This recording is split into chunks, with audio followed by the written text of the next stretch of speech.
ఆయన అనుగ్రహించడానికి సిద్ధంగా ఉన్నారు. మనం ఆ అనుగ్రహం పొందడానికి ఏం చేయాలి అంటే, గురువు గారి కన్నా కూడా గొప్పది, ఈశ్వరుడి కన్నా గొప్పది నిజానికి ఏదంటే మనసు. అందుకు ముందు అది వచ్చింది. ఇప్పుడు ఆయన దానికి ఉదాహరణ చెప్పారు రామకృష్ణ పరమహంస. అదేమిటండి గురువుగారి దగ్గరికి వెళ్ళడానికి, దేవుడి దగ్గరికి వెళ్ళడానికి మనసు ఎలా అడ్డు వస్తుందండి అని.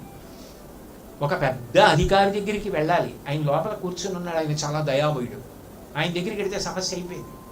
కానీ సమస్య అంతా ఎవరితో ఉంటుందంటే లోపలికి పంపించి ఆయన ఒక ఆయన ఉంటాడు గుమ్మం దగ్గర. ఆయన ఇవాళ కుదరదండి, ఆయన చాలా ముఖ్యమైన దస్త్రాలన్నీ చూస్తున్నారు, ఇవాళ ఎవరిని పంపించద్దన్నారు, విసిగించకండి అన్నాడు అనుకోండి. మీరు ఆయన నిజంగా అలా ఉన్నారో ఒరే ఎవరన్నా ఉంటే పంపించి ఇవాళ ప్రశాంతంగా ఉన్నాను చూస్తానని ఆయన చెప్పినా ఈయన ప్రసన్నుడు కాకపోతే పంపవచ్చు. పంపినా ఏమంటే మీరు ఆయన మాటలు నమ్మారా ఏమి, ఇలాగే ముందు వాళ్ళందరినీ ముంచేసాడు, చాలా ప్రమాదకారండో అన్నాడు అనుకోండి. ఆ సంతకం పెట్టి ఆయన కూడా అలాగా అయితే తర్వాత చూద్దామని పక్కన పెడతాడు.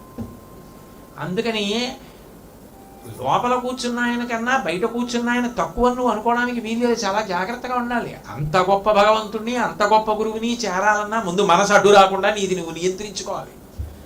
అహంకారం వచ్చేసింది అనుకోండి, నేను దొంగ ఎక్కడ ఏంటంటే ఎంత గొప్పవాడిని, దొంగ మీద కూర్చుని వెళ్ళినా చుట్టుపక్కల ఈ రెండు పక్కల ఓళ్ళ వాళ్ళందరికీ నేను తెలిసి ఏమనుకుంటారు, నదిలో కొట్టుకుపోతూ దొంగ ఎక్కెళ్తున్నాడు అనుకుంటారు.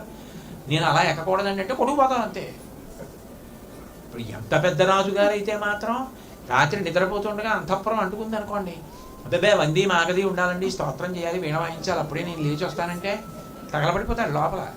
జుత్తట్టుకు ఈడ్చుకొచ్చేస్తే బొట్టి మీద బట్ట ఉందా లేదా చూసుకోకుండా ముందు ఈడ్చేస్తే బయటికి వెళ్ళాలి, ప్రాణం దక్కుతుంది అంతే. అదే అగ్నిహోత్రంలో ఉండగా నాకు వంది మాగది ఉండాలి, వీణలు వాయించాలి, మధ్యలో వాయించాలి, అప్పుడు నన్ను తీసుకెళ్ళాలంటే కుదురుతుందే? నువ్వు అక్కడ అహంకారం అడ్డొస్తే, మనసు అడ్డొస్తే వెళ్ళలేవు. అదొక్కటి నువ్వు దాటగలిగితే నేను నిష్కారణ భగత శరణ, నా వైపు నుంచి కారణాలు లేవు, నీ వైపు నుంచి కారణాలు లేకుండా చూసుకో. ఎంత గొప్ప ఉదాహరణలో, ఎంత ఆచరణాత్మక వేదాంతం మాట్లాడతారో ఆయన. ఒకసారి ఇక్కడికి వచ్చాక భయం లేదన్నారు. ఒకసారి నా దగ్గరికి వచ్చేసావు కదూ, ఇక నిన్ను ఏది ఏమీ చేయకుండా నేను చూసుకుంటాను. వానెంత పడితే నీకెందుకు, గొడుగు నీ దగ్గర ఉండగా. గొడుగు ఉంది, వర్షం పడుతోంది, నీకు భయం ఏంటి? గొడుగు వేసుకెళ్ళిపో. గొడుగు ఉన్నా కూడా అన్న ఆలోచిస్తే అది అనుమానం అంతే. సంశయాత్మ వినశ్యతి. వర్షం పడుతున్నా గొడుగు ఉన్నవాడు వెళ్ళిపోవచ్చు.